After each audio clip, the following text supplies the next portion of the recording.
ಪ್ರಾರಂಭ ಮಾಡೋಣವಂತೆ. ಇವತ್ತಿನ ವಿಷಯ ಪಾದುಕಾಪಟ್ಟ ವಿಷಯ. ನಮ್ಮ ಕಜೆ ರಾಮಚಂದ್ರ ಭಟ್ರು ಹೇಳಿದರು, ಸಂಸ್ಕೃತಿ ಉತ್ಸವವನ್ನು ಮಾಡ್ತಾ ಇದ್ದೇವೆ. ಈ ಸಲ ನಮ್ಮ ಹರಿಕಥೆಯನ್ನು ಇರಬೇಕು ಅಂತ ಆಲೋಚನೆ ಮಾಡಿದ್ದೇವೆ. ಯಾವ ಕಥೆ ಮಾಡುವುದು ಅಂತ, ಯಾವ ಕಥೆ ಬೇಕಾದ್ರೂ ಮಾಡೋದು, 40 ಕಥೆ ಇದೆ, ಯಾವ ಬೇಕಾದ್ರೂ ಮಾಡೋಣ ಅಂತ. ಆದರೆ ಮತ್ತೆ ಆಚೆ ಈಚೆ ಆಲೋಚನೆ ಮಾಡಿ ಕಡೆಗೊಮ್ಮೆ ಆಲೋಚನೆ ಆಯ್ತು ಏನು ಅಂತ ಹೇಳಿದ್ರೆ, ರಾಮರಾಜ್ಯ ಅಂತ ಹೇಳುವಂಥದ್ದು ನಮ್ಮ ಕನಸು. ಹೌದೌದು.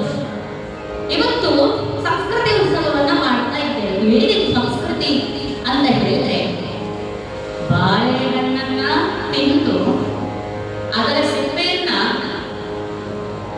ಕೊಂಡು ಹೋಗಿ ಬುಟ್ಟಿಗೆ ಬಿಸಾಡುವಂಥದ್ದನ್ನ ಒಂದು ಕೃತಿ ಅಂತ ಹೇಳ್ತಾರೆ. ಸಿಪ್ಪೆ ತೆಗೆದು ಸಿಪ್ಪೆಯನ್ನು ಬುಟ್ಟಿಗೆ ಬಿಸಾಡಿ ಆಮೇಲೆ ಬಾಳೆಹಣ್ಣನ್ನು ತಿನ್ನಬೇಕು ಅಂತ, ಅದಕ್ಕೆ ಕೃತಿ ಅಂತ ಹೇಳ್ತಾರೆ.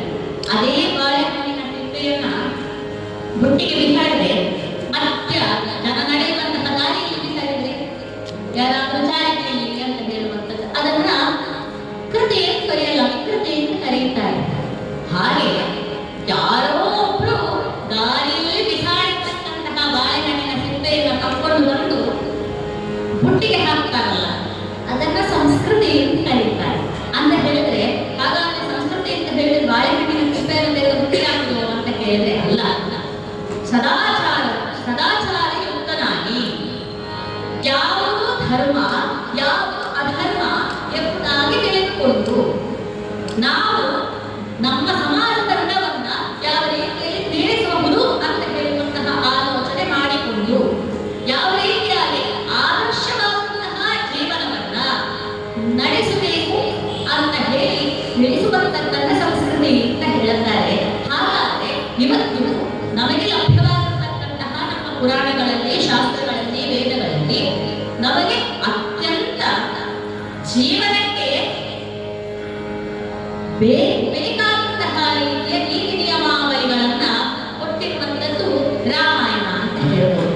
ಯಾಕೆ ರಾಮಾಯಣ ಯಾವತ್ತೋ ಒಂದು ಯುಗದಲ್ಲಿ ಆದದ್ದು ಅಂತ ಆಲೋಚನೆ ಮಾಡುವುದಲ್ಲ. ಈಗ ನಾವು ಪಾದುಕಾಪಟ್ಟಾಭಿಷೇಕ ಅಂತ ಹೇಳುವಂತಹ ಒಂದು ಕಥೆಯನ್ನು ತೆಗೆದುಕೊಂಡಿದ್ದೇವೆ. ಈ ಕಥೆ ಅನೇಕ ಪಾತ್ರಗಳು ಕೂಡ ಕಥೆಯಲ್ಲಿ ಬಂದಿದೆ. ಆ ಕಥೆಯನ್ನು ಸ್ವಾಮಿ ನಮಗೆ ಗೊತ್ತಿಲ್ಲ. ರಾಮಾಯಣ ಕಥೆ ನಮಗೆ ಗೊತ್ತಿಲ್ಲ. ರಾಮ ಗೊತ್ತಿದ್ದಾನೆ, ಸೀತೆ ಗೊತ್ತಿದ್ದಾಳೆ, ಇನ್ಯಾರಿದ್ದಾರೆ ಗೊತ್ತಿರುವವರೆಲ್ಲ ನಮಗೆ ಗೊತ್ತಿದೆ. ಅದೆಲ್ಲ ವಿಚಾರ.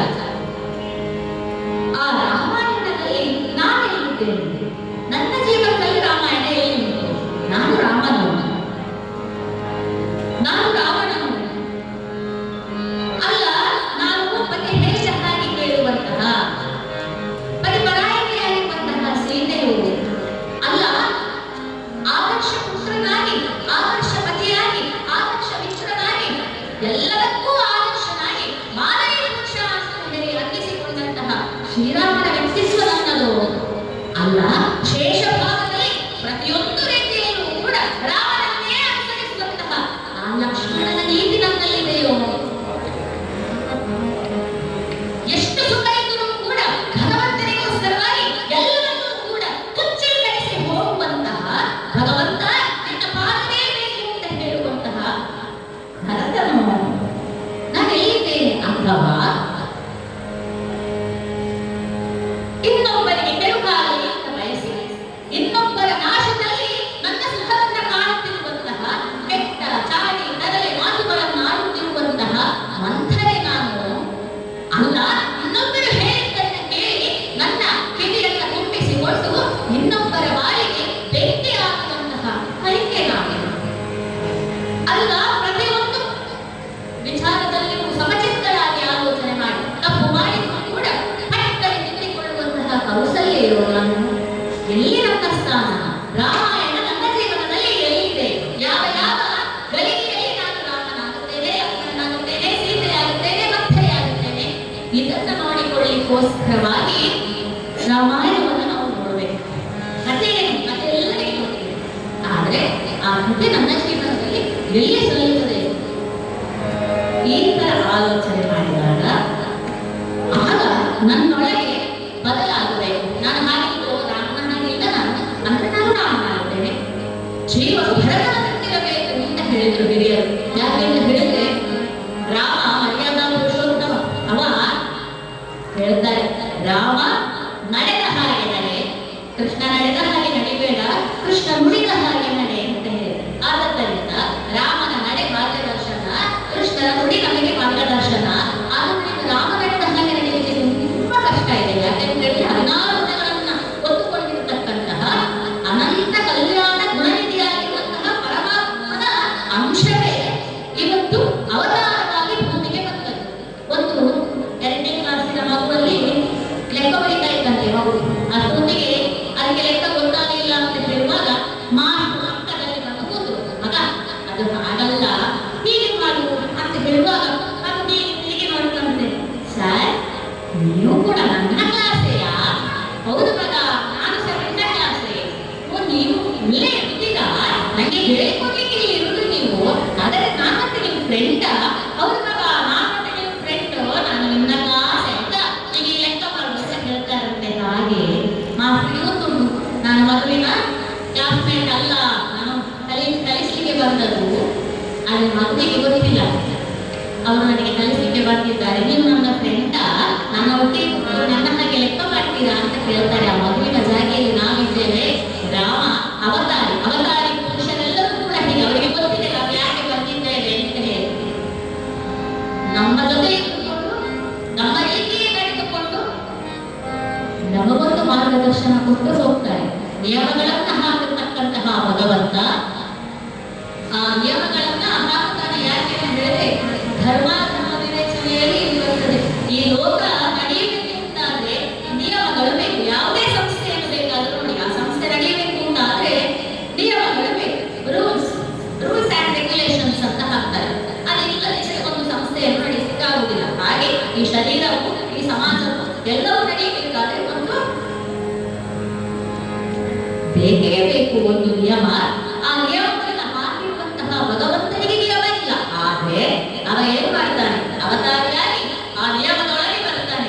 ನಿಯಮದೊಳಗೆ ಬಂದ ಮೇಲೆ ನಾವು ದೇವರು ಅಂತ ಹೇಳುವುದಿಲ್ಲ, ನಿಯಮಕ್ಕೆ ಬದ್ಧನಾಗಿ ನಡೆಯುತ್ತಾನೆ ಮಾತ್ರ ಅಲ್ಲ, ನಿಯಮದಲ್ಲಿ ಹೀಗೆ ನಡೆಯುವುದು ಅಂತ ಹೇಳಿ ತೋರಿಸಿಕೊಡ್ತಾನೆ. ಅವ ತೋರಿಸಿಕೊಟ್ಟದ್ದು ಮಾತ್ರ ಅಲ್ಲ, ನಮ್ಮಂತ ಬನ್ನಿ ಬನ್ನಿ ಹೃದಯದಿಂದ ಅಂತ ಹೇಳ್ತಾನೆ. ಇದು ಭಗವಂತ. ಆದ್ದರಿಂದ ವಿಶೇಷವಾಗಿ ಪಾಲುಕಾ ಪಂಚಾಯತಿಗೆ ಆಯ್ಕೆ ಮಾಡಿಕೊಂಡಂತೆ ಇದಕ್ಕೆ. ಯಾಕೆ ಹೇಳಿದ್ರೆ ನಮ್ಮೊಳಗೆ ನಾವು ಬದಲಾಗಬೇಕು ಮಾತ್ರ ಅಲ್ಲ, ಭಾರತೀಯ ಸಂಸ್ಕೃತಿ ಬದಲಾಗಿ ಭಾರತವು ಉಚ್ಚ ಸ್ಥಾನಕ್ಕೆ ಹೋಗಬೇಕು ಅಂತ ಹೇಳಿದ್ರೆ ನಮ್ಮ ರಾಜ್ಯವು ರಾಮರಾಜ್ಯ ಆಗಬೇಕು. ರಾಮರಾಜ್ಯ ಆಗಬೇಕು ಅಂತ ಹೇಳಿದ್ರೆ ಸುಮ್ಮನೆ ಆಗುವುದಿಲ್ಲ. ಭರತ, ಶತ್ರುಘ್ನ, ಲಕ್ಷ್ಮಣ ಅವರೆಲ್ಲರಲ್ಲಿ ಇದ್ದಂತಹ, ಅವರಷ್ಟೇ ಜನವೋ ಅಂತ ಹೇಳಿದ್ರೆ ಭರತನ ಹೆಂಡತಿ, ಶತ್ರುಘ್ನನ ಹೆಂಡತಿ, ಆ ಲಕ್ಷ್ಮಣ ಹೆಂಡತಿ ಯಾರೆಲ್ಲ? ಊರ್ಮಿಳೆ, ಮಾಂಡವಿ, ಶತಕೀರ್ತಿಯರು. ಎಷ್ಟು ರೀತಿಯಲ್ಲಿ ನಾವು ತ್ಯಾಗೇನೈತ ಅಮೃತತ್ವವಾದಷ್ಟು ಅಂತ ಹೇಳುವಂತಹ ರೀತಿಯಲ್ಲಿ ಸಕಲವನ್ನು ತ್ಯಾಗ ಮಾಡಿತು. ತ್ಯಾಗ ಮಾತ್ರ. ಆ ಒಂದು ರಾಮಾಯಣವನ್ನು ನೋಡಿದಾಗ ಅದರಲ್ಲಿ ಇರತಕ್ಕಂತಹ ಆ ಸೋದರರ ಆ ತ್ಯಾಗ ಜೀವನ, ಅದು ನಮ್ಮ ಜೀವನದಲ್ಲಿ ನಾವು ಅಳವಡಿಸಿಕೊಳ್ಳಬೇಕು ಮಾತ್ರ ಅಲ್ಲ. 5 ವಿಧವಾದ ಒಂದು ರಾಮರಾಜ್ಯದ ಕಲ್ಪನೆಯನ್ನ ಹೇಳ್ತಾರೆ. ಯಜಸ್ವ, ದೇಹಿ, ದೀಕ್ಷಸ್ವ, ತಪಸ್ತಪಸ್ಯಸ್ವ, ಸತ್ಯದ ಅಂತ ಹೇಳಿದ್ರೆ ಯಜಸ್ವ, ಯಜ್ಞರೂಪವಾಗಿ ನಾವು ಮಾಡುವಂತಹ ಕೆಲಸವನ್ನ ಮಾಡುವುದು ಅಂತ ಹೇಳಿದ್ರೆ ಮಾಡಿದ್ದನ್ನು ಪೂರ್ತಿ ಭಗವಂತನಿಗೆ ಅರ್ಪಣೆ ಮಾಡುವುದು. ನಾನು ಹೇಳಿದ ಪಾರಸೇವನೆಗೆ ಬರ್ತದೆ. ಯಜಸ್ವ ಅಂತ ಹೇಳಿದ್ರೆ ಯಜ್ಞ ಸ್ವರೂಪಿ ಕರ್ಮವನ್ನ ಮಾಡಿ, ದೇಹಿ ಅಂತ ಹೇಳಿ ಬಂದವರಿಗೆ ದಾನವನ್ನ ಮಾಡಿ, ಅಷ್ಟೇ ಸಾಕು. ದೀಕ್ಷಸ್ವ, ದೀಕ್ಷಾಬದ್ಧನಾಗುವುದು. ನಾನು ಹೀಗೆ ಇರ್ತೇನೆ, ನಾನು ನಿಮ್ಮಿಂದ ಹೀಗೆ ಬರ್ತೇನೆ, ನಾನು ಹೀಗೆ ಇರುವಂತದ್ದು. ಇದು ಪೂರ್ತಿ ರಾಮಾಯಣದಲ್ಲಿ ನಮಗೆ ಕಂಡು ಬರುವಂತಹ ಒಂದು 5 ಭಾಗ. ಈ ಭಾಗಗಳಲ್ಲಿ ಆ ಅಣ್ಣ ತಮ್ಮಂದಿರು ಹೇಗೆ ಬದುಕಿದ್ದಾರೆ ಅದುವೇ ರಾಮರಾಜ್ಯ ಅಂತ ಹೇಳಿ. ಹಾಗೆ ತಪಸ್ಸನ್ನ ಮಾಡುವಂಥದ್ದು ಮತ್ತು ಸತ್ಯದ ತ್ಯಾಗ ಮಾಡುವಂಥದ್ದು, ಎಲ್ಲವನ್ನೂ ತ್ಯಾಗ ಮಾಡುವಂಥದ್ದು. ಭರತ ಹೇಳುವುದು ನನಗೆ ಬೇಡ ರಾಜ್ಯ, ರಾಮ ಹೇಳುವುದು ನನಗೆ ಬೇಡ ರಾಜ್ಯ, ಬೇಡ ಬೇಡ ಬೇಡ ಬೇಡಗಳ ನಡುವೆ ಪ್ರಪಂಚ ನಡೆದಿದೆ. ಇದೇ ರಾಮಾಯಣ, ಇದು ನಮ್ಮ ಜೀವನದಲ್ಲಿ ಬರಬೇಕಾದದ್ದು ಅಂತ ಹೇಳುತ್ತಾ ಯಾವ ರೀತಿಯಲ್ಲಿ ಜೀವನ ಆಗಿರತಕ್ಕಂತಹ ಭರತ ತನ್ನ ಅಣ್ಣನಾಗಿರ್ತಕ್ಕಂತಹ ಭಗವಂತನೇ ಆಗಿರತಕ್ಕಂತಹ ರಾಮನ ಚರಣಕ್ಕೆ ನಾವು ದಾಸನಾಗಿದ್ದಾನೆ ಮಾತ್ರ ಅಲ್ಲ. ಹಿಡಿದು ಬಿಡಬೇಡ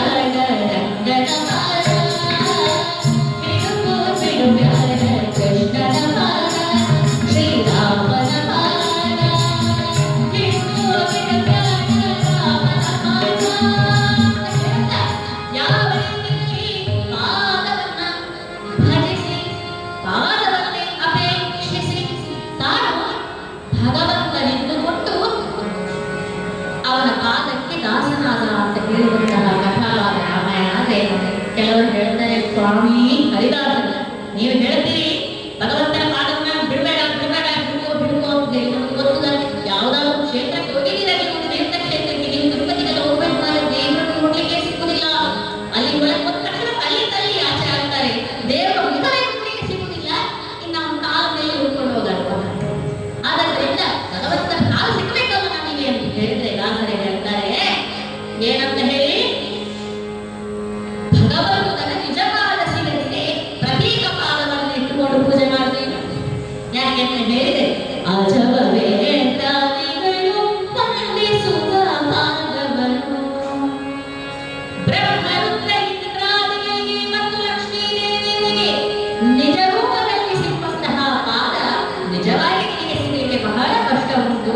ಅಂತಹ ದೃಷ್ಟಿಯನ್ನ, ಅಂತಹ ಗುಣವನ್ನ ನೀನು ಪಡೆದುಕೊಂಡು ನಿನ್ನ ಜೀವನವನ್ನು ನೀನು ಉಜ್ಜೀವನ ಮಾಡಿಕೊಂಡ ಮೇಲೆ ಆಯ್ತಷ್ಟೇ. ಆದರೆ ಪ್ರತೀಕ ಪಾದವನ್ನು ಇಟ್ಟು ನೀನು ಪೂಜೆ ಮಾಡಬಹುದು. ಪ್ರತೀಕ ಪಾದ ಅಂತ ಹೇಳಿದ್ರೆ ಭಗವಂತನ ಪಾದವನ್ನ ಅಂದುಕೊಂಡೆ ಇನ್ನೊಂದು ಪಾದವನ್ನ ಇಟ್ಟು ಅದನ್ನು ಪೂಜೆ ಮಾಡುತ್ತಾ ಅದರಲ್ಲಿ ಭಗವಂತನನ್ನ ಕಾಣಬಹುದು ಅಂತ ಹೇಳಿ ಮೂರ್ತಿ ಪೂಜೆಯ ಸ್ವರೂಪದಲ್ಲಿ ಹೀಗೆ ಬರ್ತದೆ. ಆದ್ದರಿಂದ ನಮ್ಮ ಧರ್ಮ ನಮಗೆ ಏನು ಹೇಳಿದೆ ಅಂತ ಹೇಳುವುದನ್ನ ಸರಿಯಾಗಿ ತಿಳಿದುಕೊಂಡು ಆ ರೀತಿಯ ಪ್ರತ್ಯೇಕ ಪಾದವನ್ನು ಉಪಾಸನೆ ಮಾಡಿ ಭಗವಂತನನ್ನ ಹೊಂದಬಹುದು ಅಂತ ಹೇಳುವುದಕ್ಕೆ ಇವತ್ತಿನ ಕಥಾಭಾಗ ಒಂದು ದರ್ಶನ ಆಗಿರುತ್ತದೆ.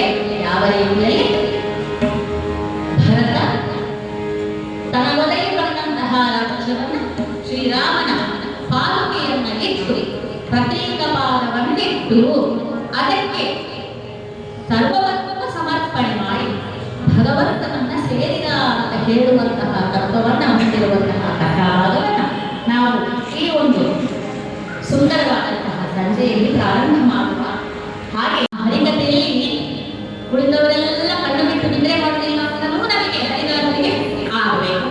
ಅವರವರು ಬಂದವರೆಲ್ಲರಿಗೂ ಕೂಡ ಮನೆಗೆ ಹೋಗುವಾಗ ಮನಸ್ಸಿನಲ್ಲಿ ಆನಂದ ತುಂಬಿರಬೇಕು. ಯಾಕೆಂತ ಹೇಳಿದ್ರೆ ಭಗವಂತನ ನಾಮಸ್ಮರಣೆ ಎಲ್ಲಿ ಎಲ್ಲಿ ಆಗ್ತದೋ ಅಲ್ಲೆಲ್ಲ ಭಗವಂತ ಒಂದು ಅಂತವರನ್ನ ರಕ್ಷಣೆ ಮಾಡ್ತಾನೆ, ಮನಸ್ಸಿಗೆ ಆನಂದವನ್ನ ಕೊಡ್ತದೆ.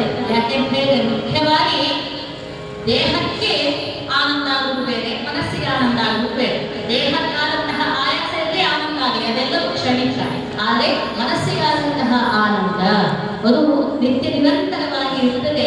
ಆಲೋಚನೆ ಮಾಡಿದಾಗೆಲ್ಲ ಸುಖ ಕೊಡ್ತದೆ. ಆದ್ದರಿಂದ ಎಲ್ಲರೂ ಕೂಡ ಒಮ್ಮೆ ಆ ಭಗವಂತನನ್ನ ಜೋರಾಗಿ ಭಜಿಸಿ,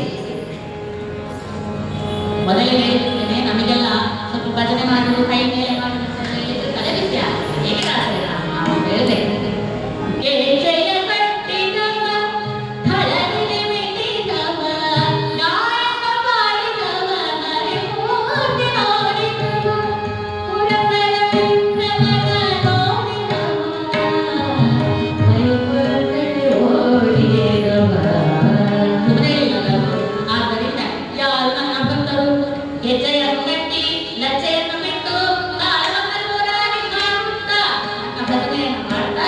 ಅವರೆಲ್ಲರ ರಕ್ಷಣೆಯನ್ನು ನಾನು ಮಾಡುತ್ತೇನೆ ಅಂತ ಭಗವಂತ ಹೇಳಿದ್ದಾನೆ.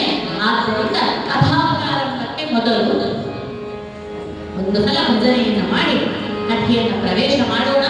ಕಥೆಯಲ್ಲಿ ಬರತಕ್ಕಂತಹ ವಿಶೇಷವಾಗಿ ಹೇಳ್ತಾ ಇದ್ದೇನೆ, ಕಥೆಯಲ್ಲಿ ಬರತಕ್ಕಂತಹ ಒಂದೊಂದು ಪಾತ್ರವನ್ನು ಕೂಡ ನಮಗೆ ಅನ್ವಯಿಸ್ತಾ ಹೋಗ ದಶರಥನ ಆ ಮನೋವೇದನೆಯ ಒಂದು ಮರಣ ಅಷ್ಟೇ ದುಡುಕು ಸ್ವಭಾವದ ಪ್ರವೃತ್ತಿಯಿಂದ ಆತನಿಗೆ ಆದಂತಹ ಕಷ್ಟಗಳು, ಕೈಕೇಯಿ ಮಂದರೆಯ ಕುಹಕದ ನುಡಿ ಚಾಳಿ ತರಲಿಗಳ ವಿಚಾರ, ರಾಮನ ಆದರ್ಶವಾದಂತಹ ನಡಿಗೆ, ಭರತನ ತಗ್ಗಿ ಬಗ್ಗಿ ನಡೆದಂತಹ ಆ ಅಣ್ಣ ಎನ್ನುವಂತಹ ಗೌರವ, ತಾನು ಹೇಗಿರಬೇಕು ಹಾಗೆ ಇರಬೇಕು ಅಂತ ಹೇಳಿ ಮನಸ್ಸನ್ನು ಬದಲಾಯಿಸದೆ ಚಿತ್ತವನ್ನು ಸಂಚರಿಸದೆ ನಡೆದಂತಹ ನಡೆ, ಲಕ್ಷ್ಮಣನ ಶೇಷವಾದ ಹಾಗೆಯೇ ಸೀತೆಯ ಆ ರಾಮನಿಗೆ ಆದರ್ಶರಾಗಿ ತಾನು ಪತ್ನಿ ಆದರ್ಶ ಪತ್ನಿ ಅಂತ ತೋರಿಸಿಕೊಟ್ಟಂತಹ ಭಾವ, ಕೌಸಲ್ಯಲ್ಲಿ ಇರತಕ್ಕಂತಹ ಗಟ್ಟಿಯಾದಂತಹ ಮನಸ್ಸಿನ ಆ ಒಂದು ಚಿಂತನೆಗಳನ್ನೆಲ್ಲವನ್ನ ನಾವು ಹಾಗೆ ನಮ್ಮ ಮನಸ್ಸಿನೊಳಗೆ ಇರಿಸಬೇಕಾದ್ರೆ ಮೊದಲು ಭಜನೆಯೆಲ್ಲ ಮಾಡಿ ನಾವು ಶುದ್ಧರಾಗಬೇಕು.